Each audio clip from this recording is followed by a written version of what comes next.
Yikes! What's in my subconscious? Are you curious to see what's down in your subconscious? Wouldn't it be great to go down into that abyss and see exactly what was directing your life? So, welcome to the most exciting scuba diving adventure you've been on. We're not going down in the ocean, no. Today, we're diving deep into the mysterious world of the subconscious. And this isn't about walking the plank, but we are doing an intentional soft dive to explore what's in the subconscious and how you can find what's in yours. And while there's many ways that we can do it today, there's a powerful tool that if we utilize this, you can find some things that you would benefit from booting from your subconscious. Yep, we can do it, and we're doing it today. Get ready, put on your mental scuba gear, because we're diving in.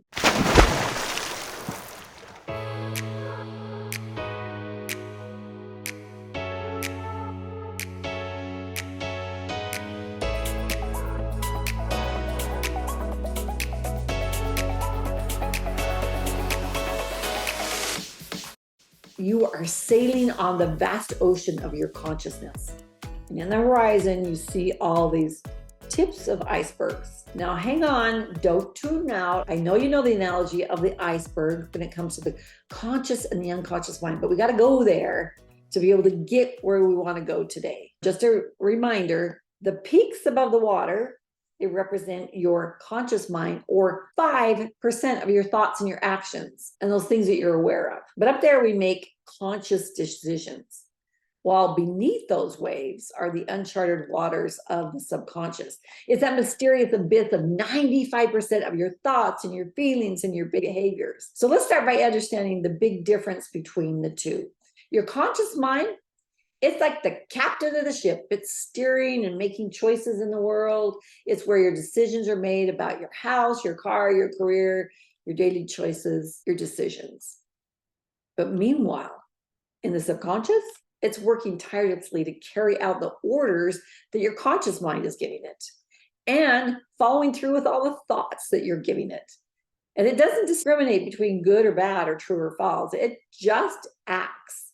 So whatever you give it, it believes it. Whatever you're exposed to, it stores it.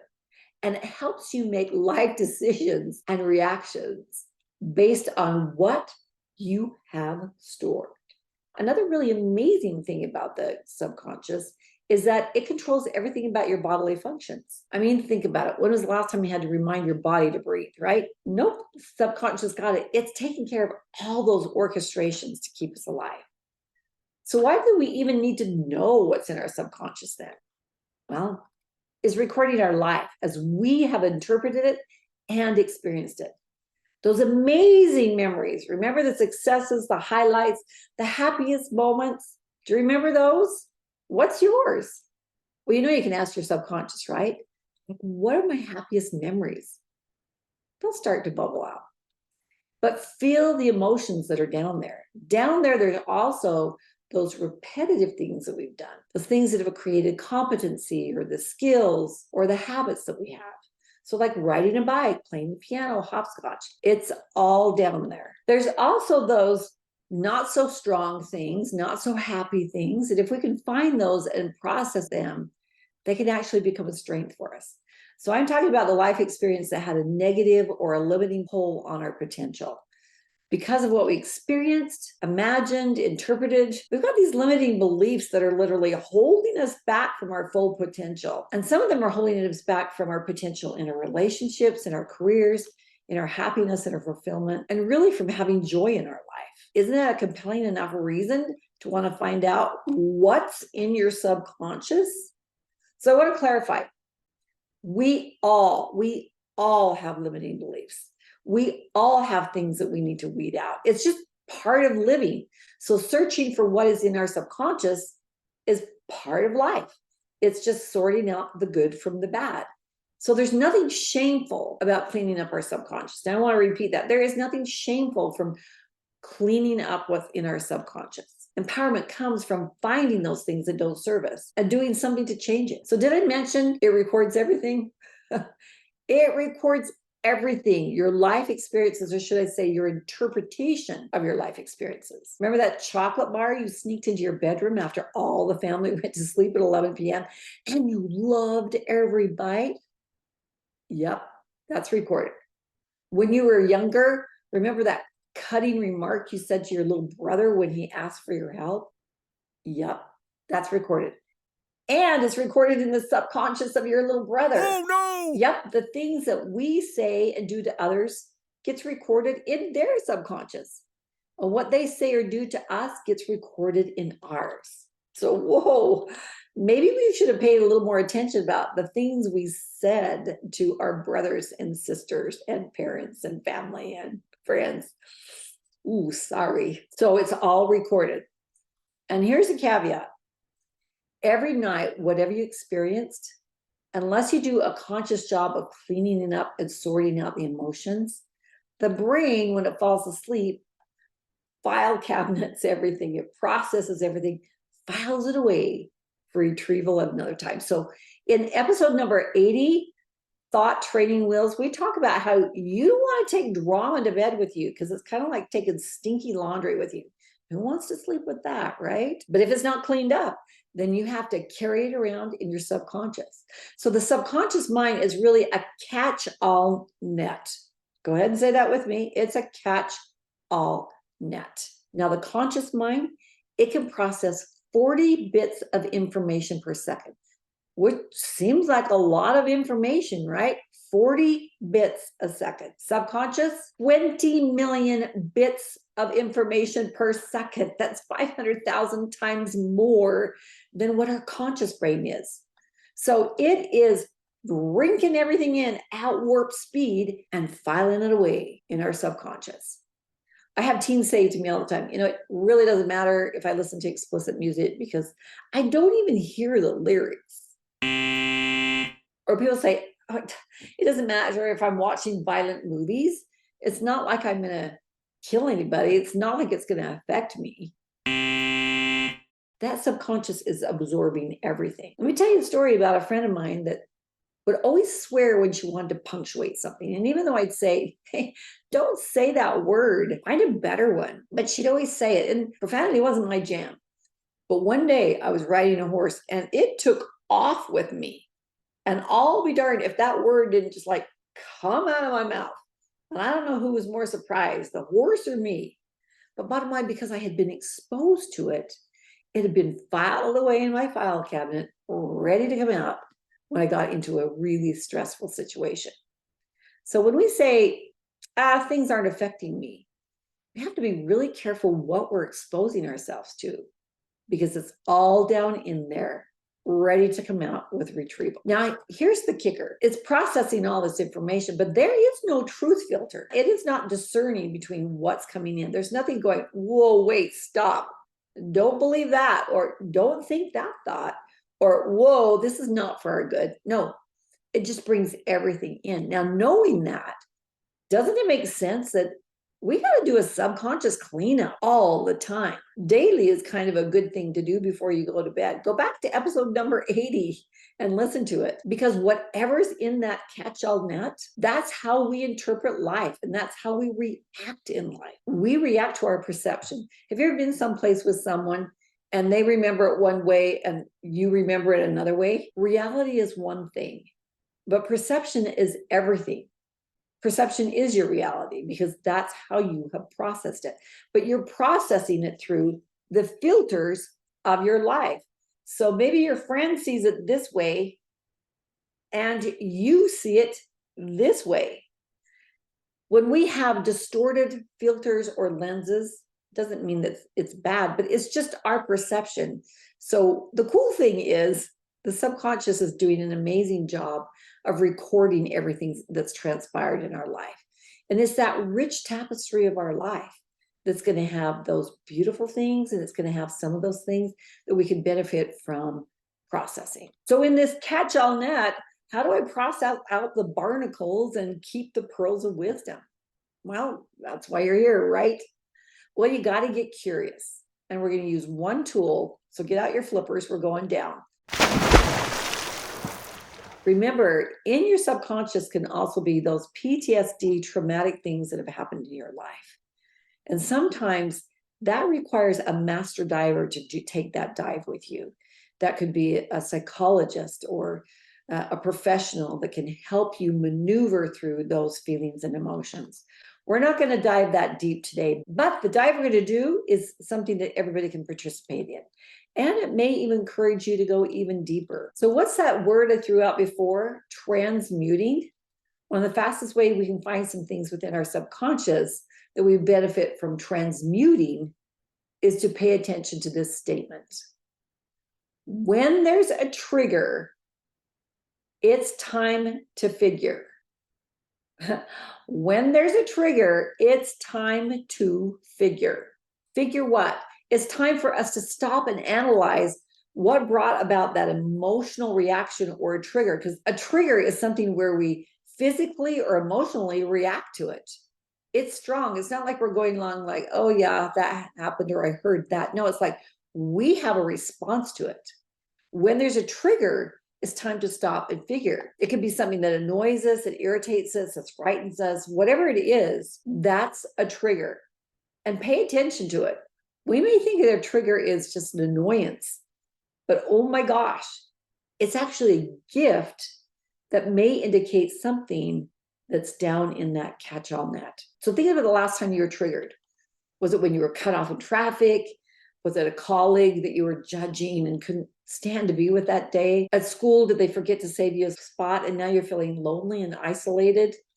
Was it your kids that were being really loud and out of control and they weren't listening to your instructions and you just lost it because you didn't feel heard? Think back, when was that last emotional reaction that you had? And what were the circumstances? But beyond the circumstances, I want you to pay attention to a piece of that. How did you feel? What was that overarching feeling that you had in that trigger? What we're looking at is that emotion, that feeling. How did it make me feel? So as you answer those questions, you can get deeper and deeper into the subconscious, because what we're looking for is something that the subconscious can help you find. Typically, our trigger was helping us to bring up something to clear, an experience that we can transmute. An example is you get irritated because your friend is such a know-it-all and is such an irritant. Well, the trigger is the emotion we want to look at. So it's being irritated. So why am I so irritated? What does this irritation remind me of? Are there some circumstances in my life when I was left feeling irritated? Now, this is when we let the subconscious do the work, and it's going to retrieve information for you if you want to hear it. If you want to hear it. So let's say your mind goes to another time when you were triggered and really irritated. And actually, it was when your uncle would always come around and he would know the better way to do things. You'd mow the lawn and he'd have a better way of the lawn being mowed. You trim the lawn, there was always a better way to trim the lawn. You would bag the leaves and there was always a better way to bag the leaves. And it drove you crazy. Okay, now we know what to get out of our system. We can now start processing that irritation with the uncle. Here's the cool thing. When we can get to the root of something and can process it, all of a sudden that thing that triggered you with your friend doesn't trigger you anymore. We're trying to get to the root of things. So now we know we are trying to process out the specific time or times with your uncle when he drove you crazy. So we're trying to transmute the root. Transmute the root by processing our emotions wrapped around that. So let's take the trigger to another layer. Not only is it evaluating, I had this reaction, but it could also be a phenomenon called mirroring, where a reflection of our inner selves is really brought forward. So when someone triggers us, it could be a mirror that they're holding up in front of us that shows us our shadow reflection. And there are times when people provide that mirror in which we can see ourselves a lot clearer. So when that trigger comes in our life, we might be asked to reflect back on some characteristics or some behaviors that we have that maybe we need to change. It really is about deciding if you want to go on that journey of self-discovery, acceptance, and improvement, right? Because you might discover some traits and the behaviors that you criticize in others that are also present in yourself. But if we can learn to transmute these things and embrace those things and accept those things, we become this more compassionate person. We have more understanding. We have more acceptance. Really, this is a journey of awareness. The person triggering you could offer you a glimpse into a trait in yourself. Now, here's another thing it could be, though. They could also be showing you an attribute that you wished you had, that you want to embody, but you don't. And you were triggered by their behavior, but it could actually be a lighthouse illuminating some things in your character that have been hidden until you got that trigger. So an example, I was talking to a recent friend of mine, and she mentioned being triggered by an acquaintance that wanted to be the total show. And my friend questioned, she says, I was so triggered by her. But a thought came to me, is that because I want to be the center of attention? Or is it because I would like to be more that way? So it gave us some fuel to investigate the overriding emotion and then go back to find some things in her life earlier when she felt those same emotions. And then she could start processing these treasures that had come up and had been waiting for her in the deep vault of her mind. Okay, I hope you're seeing the power behind this, because when we have all these things in our subconscious, it is literally like we're carrying anchors around. It's an additional weight. It's tethering us from our full potential. Now, there's also those triggers that are really hard triggers, and that's tied into the PTSD. Once the PTSD is assimilated through professional help, there are times when those triggers don't mean as much, but there's still those things that may linger, like for the sound of fireworks going off for combat veterans, or holidays or anniversaries that stir up those hard memories of a loss for someone. But there is value in being able to nurture ourselves when we have those triggers, to be able to help heal some of those wounds of the past. There's so many successful stories about PTSD and people being able to process heavy emotions. I mentioned this following story just because I thought it was so remarkable. They were interviewing a gal who had been dating a guy for a number of months, and then she broke it off with him, thinking he was a little bit freaky. Well, he ended up kidnapping her and keeping her in his garage for 3 months. And every day he'd come in and he'd torture her. We want to go into the Dremel tools and breaking the ankle. Blah. Anyway, I have no idea how she survived. But in this interview, they talked about, are you afraid? Can you be alone? And she said, no, I have processed. I have done some deep work. I've done some amazing things. I feel safe and I'm fine to be alone. However, when the squeak of a door, I hear that, it triggers a lot of it coming back. So there are things that will always be a little bit of a trigger. But how beautiful that she was able to transmute with help some of those really difficult things that she had to go through there. So how can we transmute? 4 things. 1, mindfulness meditation. Quieting our mind, we can really kind of listen to our subconscious and ask our subconscious questions and allow things to bubble up and just observe. Don't judge them. Gosh, we all have this stuff, right? We all have things to clean. Just like a gardener weeds out their garden, he doesn't look at his garden and go, oh my gosh, I'm the worst gardener. I got weeds. No, he's like, okay, I know what to take out so that these other things can flourish. So let those things bubble up without any distractions. And then pair it with this second one, and that's expressively write. Write down your thoughts. There's beauty in writing with pen and paper or pencil paper as opposed to typing, but do whatever feels intuitive to you. But process out that trigger. Let me give you a walkthrough of a process. Maybe you're someplace and a woman has a crying baby in her arms, and she's not even soothing that child, not even listening to that, and the child is just crying and crying. And you have these feelings of anger. It's like, how come she's not paying attention to her child? And why isn't she doing this? And then frustration. And you just leave that story just discombobulated because of what you just experienced. So what were you feeling? What did you want to do? Is she mirroring something in me when maybe I have a behavior where my children were asking for help and I didn't come to their aid. Or maybe I was the child that was always asking for help and I didn't have that aid. When you can find an example in your subconscious, in your recorded past, then go there with the next tool, with your imagination.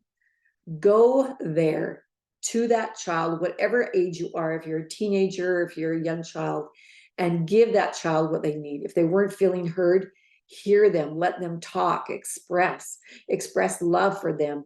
Give them an imaginary hug in your mind.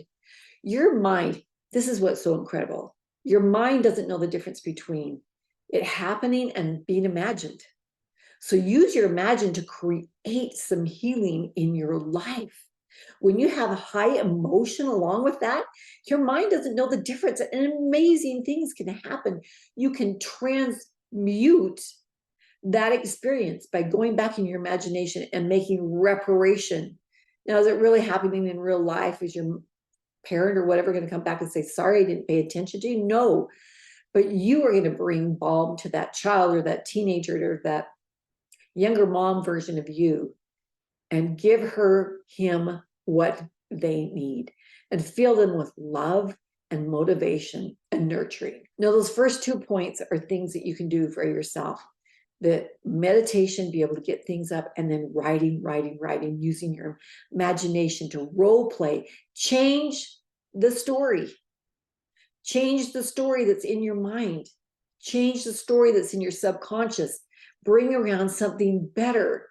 It may not be a happy ending. Your parent may never have realized, but you brought balm to the wound of that child, that when you saw that mother not paying attention to that baby in the store, it triggered something deep in you. And that gift was saying, pay attention to me. I need some healing here. This is what's in your subconscious. Those beautiful opportunities to take something that's many grains of sand and turning them into pearls and transmuting them, bringing them to a higher level so that you have peace, some resolution, some compassion. Now, sometimes you need the third tool, that's therapy. Maybe you don't know how to talk, and so you join a group therapy where it's less money, but you have a chance to listen to people expressing, and it helps you find your voice to be able to articulate these feelings. And the fourth one is surround yourself with trusted friends and family, people that you can talk to. When my friend and I were talking about this associate that was triggering her, it was so fun for the two of us to be able to talk things out and evaluate and give valuable input to each other. We can get where we want it to be faster when we're not weighted down by things. And those triggers, what a gift. Pay attention to them. By doing our work, it gives us freedom to heal, to forgive, to love, to grow, to maybe turn some of our weaknesses into strengths. And triggers are a great place to find out what's in your subconscious. Next episode, I'll give you further ideas on how to find what's in your subconscious. But this is your personal journey.